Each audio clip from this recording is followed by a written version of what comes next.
an apostle.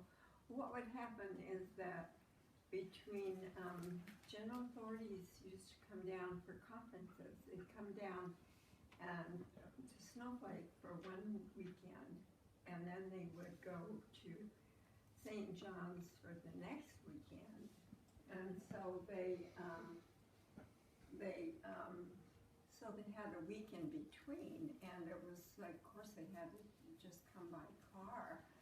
And so I guess they learned that Fred and Wilma would be happy to have them at the ranch. So, and then Gramp was the young man's president, and Mama was the beehive leader. So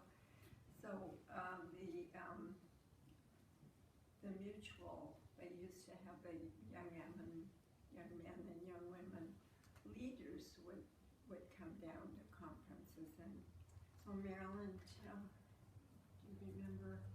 Well, I didn't know that this was assignment between assignments. I thought they just loved us. And I can remember my favorite one, of course, was George Albert Smith. He was so good. And then he had Brother Morris came with him a couple of times.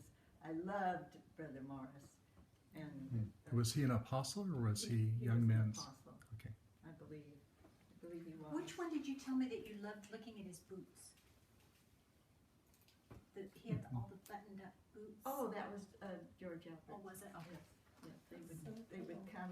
You didn't try to put them on and go out back. No.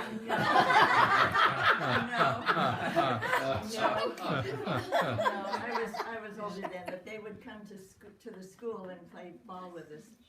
So why would they stay at the ranch, just in between? Well, meetings? Wanda said it was between, but I thought they just loved us. They had two conferences in the area, and So they were what just about- Sunday, and Spencer then they had Kimball? Just They so they there, right? just they chose there to stay. instead of going back. Or I don't remember him being there. But he visited him in the mission. In the mission field. Oh, every in the year. mission. Gallup. Okay. Yeah. And they knew him really well there. Well, David O. McKay and Henry Moyle In visited in Florida. In Florida. Then there was quite a correspondence between the Turleys and general authorities over the book Larry. That was one of the few things back in the 1930s that was positive in the press about the church. And so it became, it was on the reading list for the mutual, Really? as well as a lot of universities. There was even a play, Larry, that was written in 1940, 10 years after the book was published. I've got And the book. Wow. If anybody Oh wants yeah, to see we've it. got the Pretty book, amazing. but we